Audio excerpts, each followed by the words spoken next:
How do you feel when you look at your mirror and just see you, no makeup, no filters? Or when was the last time you felt beautiful as you are? So that's what we're going to talk about today. Welcome to 1111 Talks podcast, where we talk about beauty standards with Penny And Nandini.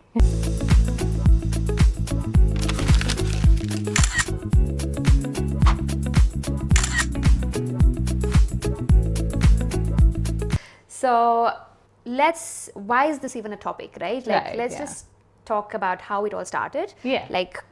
What is beauty and what was beauty and how did it all start? So for me, how it started, because look, I've been very kind with the genes I've gotten. So I'm happy with the way I had looked, but it's always the weight. Was always the weight, the size, like it was always fluctuating. But now I'm saying it with such a confidence, saying, oh, I'm so happy with how I look, because it took so much work to feel like this. I know, that's right? What I was just going to say. Yeah. And it came from like Indian beauty standards, like how a girl should be thin. I have big feet, big hands, and that is so out of ordinary. The only part, like the physical body part I love about myself is my ear. That is the normal sized. Other than that, I used to feel all my body parts are like extremely big. Used to struggle with shoe sizing in India. So Indian standards are different, and Indian female are expected to be petite, expected to speak softly, expected to act certain way, wear decent clothing, have long, beautiful, luscious hair, look very fair, have big eyes, round faces, like you were talking about. And it all came from there, and the beauty ads in India was very similar.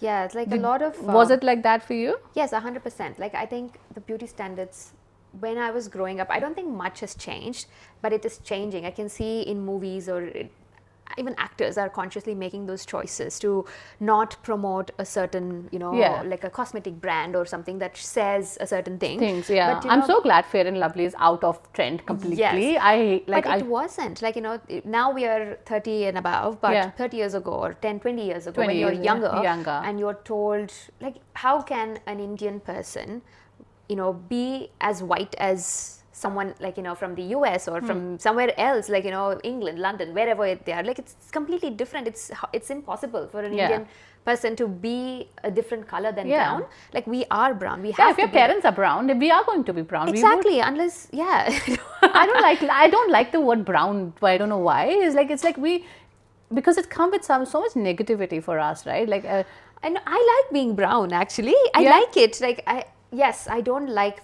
whoever says someone is white, right? Yeah. We know what the color white is. Yeah. Like white is, and skin is not white. Like why would we call someone white? White, but I agree, this is brown.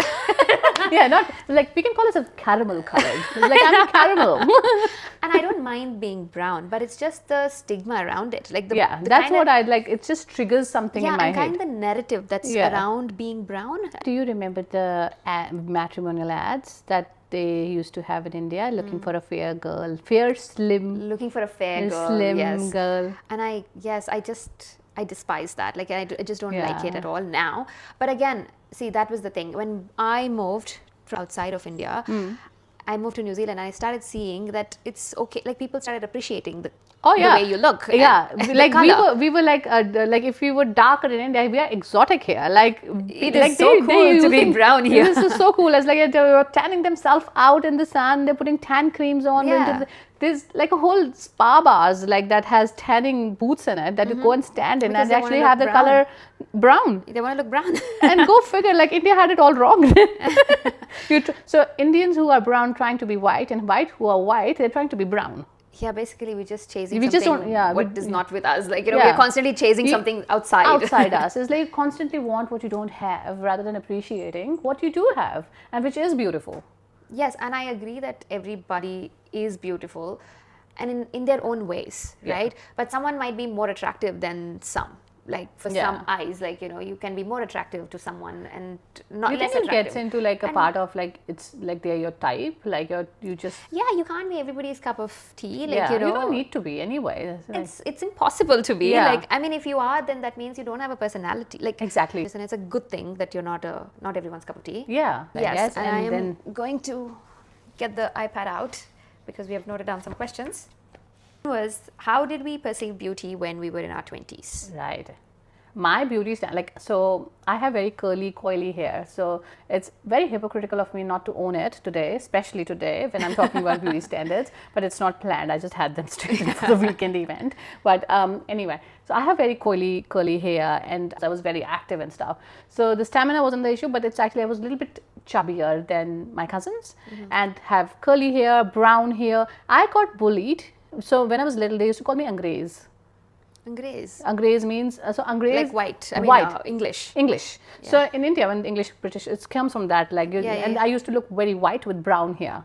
Right. And they used to mock me with that, and I used to get so like scared. Like I didn't like it. Like it didn't sit. It's like I'm right. Because there's a thing in a kid, like you don't know what is good or what is bad or if needs to accept it. There's like, because I'm not fitting in, I'm different. I'm getting mocked for being called, and I've been called Angrez. That is so interesting, because I thought being called Angrez is like a compliment. Yeah, right. I was in tears. Now, I'm not kidding. Like, I was in tears, and it was my cousins mocking me for that. The kind of values around beauty standards I've adopted is when I've moved overseas, so which actually was very kind on me, because I saw people of all colors and races. New Zealand is so multicultural. Like we've spoken before, is my 20s. I wanted to look thin. I wanted to look certain way. I wanted to have a straight, long hair, which I was struggling to grow, and wear fit into certain kind of clothing. How was it for you? How was it? How did I perceive beauty? Yeah. I never had the confidence that I was beautiful when I was younger. Really? Yes, and it took a long time to just accept. Like, why was that? Have you ever thought about that? Like, why did you not accept it? I think it's the narrative that you hear. It's the conditioning. It's like, because when you are told that you're beautiful, if you're a certain color, only you're beautiful, it had a big impact on the self-confidence, because you don't look good, and that is what I guess it's not intentional from people. Yeah, because that's how they just don't know any different, right? Yes, like they don't know any different. Yeah, and if we wouldn't have moved overseas, we wouldn't know that there was a whole shift of white people trying to look brown, because you tend to like what you don't have. It appeals more when you don't have it. Once you have it, it makes no difference. I guess the other side's greener. Yeah, the grass is greener on the other side. When you're younger, you are told it's very fragile, isn't it? And like your mindset, and you're conditioned according to what everybody is saying, and you build this persona around others' narrative. It's your formative years, right? Yeah, and it becomes as though you're not beautiful, and it becomes like, okay, you're not beautiful, so you're not confident enough. Yeah. And you never accept even when someone compliments you, yes. Because you just feel like, oh, someone's showing pity. How did it transition for you? Because that's a huge... Yes, and it's slowly, huge emotion. Yeah, and it slowly changed. Actually, it was a huge one, even because I think, like I was telling earlier, like the attention from guys, right, in this college time, like someone would like, staring at you, and then you're like, oh, am I also good looking? Like, is it good enough for someone to stare at me, kind of thing. And then we women like do feed on like validation a little bit, right? A little bit too much. I guess it's also because you haven't got that validation at home, yeah, and you're so sheltered, especially because I am in a very loving household, right? But in this looks, however you look, kind of matter, it's always like, I am not good looking enough. Oh, really? Kind of thing. So yeah, it's always been that. It's always competitive. I wish they could look at her from my eyes. Really, mine now. I don't care. I also have accepted. You guys have to comment down there. That's what I think. Beauty standards as such is like, how are we coping with the changes, and what are the changes that we have made, and how is it different in today's world? Like, the social media and everything. Yeah, I want to touch into the transitioning bit, right? Like, I'm still not the size that I would like to be. I'm constantly following one diet or the other. I'm constantly putting myself to painful gym sessions, but I get somewhere and I'm always looking back at my photos like, man, I was so hot. What was I thinking? Why was I thinking I was fat? Appreciate ourselves. We weren't appreciating it at the point when we were actually good. We were like I would kill to have the body that I had when I was 30. See? Yeah, and when you're 30, you didn't think you were good enough either. Yeah, because what I've found, like Nandini, like I'm still unlearning a lot of things. I'm still trying to break that beauty standard expectations and stuff every day. I put on makeup. I would be a hypocrite to say that oh, it doesn't bother me. Whereas I do put a concealer on my freckles. Like, I do try and hide stuff and imperfections. But at the same time, what I've started to learn is like things that I can't control, I'm not going to lose my sleep over it. Like just like letting go has been a big part of the unlearning that I've done. Like, look, I am who I am. Do you really want to care about how your nose is small or how your nose is fat? Like, this is such a waste of energy on something that you can't control, and God's given you. Yeah, and I feel it's perfect the way it is. Exactly. Like I said, like some people are more attractive and use that pretty privilege that is there. Like pretty privilege is a thing. 100%. Like, you should use it. Like, you use it. If you got it, you got pretty privilege along with some talent. Like, use it, be a model, be an actress. Like, it's great. And even for any other things also, not just being an actress or anything. Yeah. But if you don't use any other privilege that is there, and I think that is the maturity now that we've got, isn't it?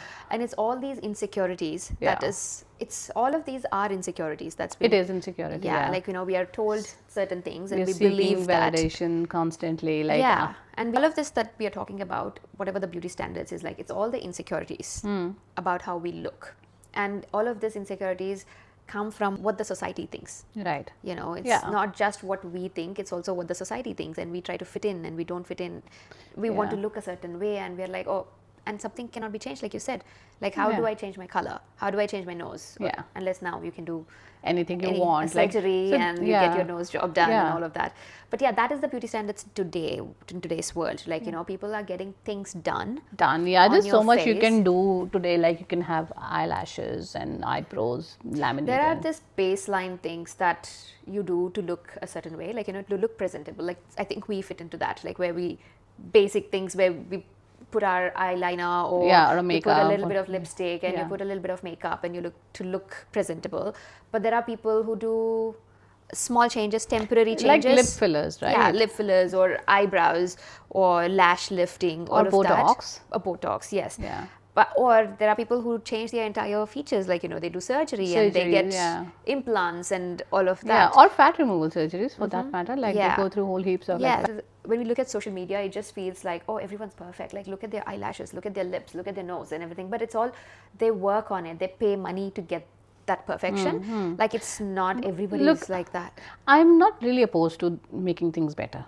Personally. Of course, 100%. Like, it's your personal choice. Yeah, it's a personal choice. And like I said, it's a societal pressure, isn't it? It's a societal pressure, or if whatever makes you happy at the end of the day. Like, if like having a lip certain way is going to make you happy, if it has been bugging you and insecure. If today, like in today's day and age, you can actually fix it, might as well. Like, if you don't evolve with the technology in a time, like, there's parts of it, but there's always needs to be a balance. That's important. I think that is very. And if you want to look good and you think that is making you more confident and everything, I think you should. And it's hypocritical for us to say that, I don't like that and I only put lipstick. Like, don't put lipstick then. Like, don't put the eyeliner. Yeah, why are you doing that? Yeah, like, why are you doing a certain level of change is okay, but not to this extent. Yeah, why are you removing a body hair then if you like natural, right? Like, we do that. And that's another thing, a big thing. Like, it's so different for men and women. With the body hair or, with a certain kind of look. Like, why are women expected to look a certain way? Like, women are expected to maintain like how we are in our teen age. In our teenage, how are you expected to have the same glow body? on the skin and same glow, and same plumpiness on your skin and body and everywhere? It's impossible. Like, it is actually too much. I agree with that. And the like maintenance of it, right? Like, I don't know. Like, I am a bit of an hypocrite talking here about beauty standards because I do everything. I maintain my nails, I maintain my waxings and my hair removals and everything. It's good. Like, it's not a hypocrite thing. Like, you need to spend time. You need to groom yourself. See, that's what I'm saying. It's just like you taking time out for yourself, right? To groom yourself, to be presentable. We can't just grow our nails this long and just go walk around. Do you reckon like it's probably will be a good idea to develop your own beauty standards for yourself that you think is going to be more suiting for your standards rather than looking externally and external validations from people? Okay, if my husband likes it like this, I'm going to make sure I be like this. If my husband likes a big ass, I'm going to get a surgery to get a big ass. Do it if you want to. Like, do you if it makes you happy. If literally, can't stress enough, it makes you happy. It's not going to bring you health risks. It's not going to impact your lifestyle. But I think develop your own personal standards for it. I agree. Yes, that is the whole point of this talk. Actually, that there's so much happening around, and there's so much the way people portray beauty. It is so much of it is fake that we can't beat ourselves up for not looking a certain way that's shown on social media. Again, it's the same thing. You're spending time on yourself to look a certain way, to be presentable, and it's okay. Yeah. It's absolutely fine for everybody to do that, but it's just harder when you believe that I don't have it, and it becomes an insecurity for yourself. Yeah. And then you bring it inwards. You look at it externally, and you bring it inwards, and you beat yourself about that. Whereas when you forget about all the good things we have in ourselves, that used to happen to me actually. Like I refused to see if I was pretty in any other things. Like big in 20s, I was like, oh, my hair is like that, I'm fat, I'm constantly, oh, my forehead's too big, or my photos are not going to be, and always trying to hide certain things. And then beating yourself and refuse to see those pictures. I see those pictures today is like, I look good, like I look fine, like I look actually pretty good for my age at that time. And I don't know what I was worried about now. When I look back. I think we're not grateful enough for what we have in the moment, but we just look back and we're like, oh, I was looking good. But in the time, we didn't appreciate ourselves enough. Yes. Exactly. And another thing, Nandini, it's also like, I don't know if you think like perfection is not achievable. It's impossible. It's impossible to be perfect. And I'm sure the people we think are perfect, even they will be thinking, something's missing. Or they might be having some insecurities of their own. You are a perfect example of that. I think you're perfect. And like I'm like gobsmacked you have like insecurities about your beauty. Yeah, like it was in the past, but she looks stunning to me. I don't know why she worries about that. I think I say the same thing to you, isn't it? Like I always say, because you're worried about so many things it's the on weight. you, and it's the weight. Oh, and it's I don't like see unending weight. It comes off my body. I have to starve myself for that. It's never ending, isn't it? It is never ending, yeah. And it is so sad that it is never ending. One day we will be sitting here and we're like, we love our fat bodies. I think so. I think I'm already there. Not 100% there. Like, I still have moments. I think it comes in waves. Yes, yeah. Yeah, on certain days, how you feel really good in what you're wearing and how you're feeling, and you get this odd compliment and then it just cheers up the whole day. Yeah. And then there's days like it'll be like, oh my God, I can't be bothered. Yeah, that is true. Yes. And it's again, even this feeling is like you don't have to be perfectly feeling perfect all the time, right? And it's okay, isn't it? Some moments, like, just accept that's you, that's who you are. And, and sometimes I think it's also good to notice some imperfections, like you can make it better. Like especially with the weight, like, if I'm putting on like tummy or something, that if I notice it, without being too harsh on myself, like if I notice it and start just work it out and it's not a bad thing to work on your beauty, right? Like I don't want to villainize it. Like I personally don't want to be. And everyone wants to look good, and I think it's a good thing to do whatever you want to. You shouldn't be obese. You shouldn't be fat. You should be looking after your body, because your body is gonna, like, you're there in your body for entire life, right? Like you can't. It's not like you can go buy a new body tomorrow. To look a certain way. You need to look after yourself. Healthy, yes, with your healthy habits and everything. Yeah. I guess that's pretty much it. Like I think it wraps up really well for us. If you were young, what advice would you give your younger self now that you're like a little bit more aware about? I think I would tell myself that I am so beautiful the way I am. Yeah, because I don't think I ever told that to I did say it, just like I said, like how you were telling, right? When you're dressed up, in the moments you might look good, and I would be like, I look at the mirror and I'm like, oh, I'm looking good. But not like consciously, this is okay. Like your features are good, even without makeup, in your pajamas, and looking at yourself and be like, oh, you're good, kind of thing. And it's okay. Like, it's okay. You can't change the way you look. You cannot. It's unless you go through the procedure, which I don't want to, and I cannot change it, and I have to accept it. So I would just tell that you're so good, just the way you are. Oh, that's cute.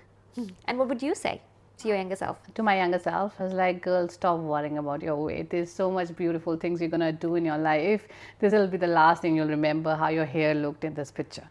So just own it. Just own yourself. Just own how you look, and everything's gonna fall into place. Great. Yes. And I think that is the whole purpose of this topic also, is because there are so many young girls who might have had this societal pressure and to look a certain way, and some things cannot be changed, and you are beautiful the way you are, because we don't realize it in the moment, but trust me, 10 years later you'll look back and you're like, oh, I was so beautiful. Just own yourself. You don't need validation. You don't need anything. You don't need social media likes to confirm this for you. But I do understand the importance of validation. Like, you know, in social media, like when you get the likes or something, you kind of get the validation, like, and it feels good. I understand. But that is just for that moment. You're feeling low and you just do it, and that's temporary. Yeah, that's very temporary. It's not going to fix the deeper issue. So, anyway, well, I think we can wrap up with now, that. On that note, go. And we are still unlearning. I think we'll I think we both are unlearning still. We're getting better one day at a time, but we're here to just talk. It's just talk, just a convenient chat. Cool. Yes, it was Until a nice next chat. time. See ya. Bye.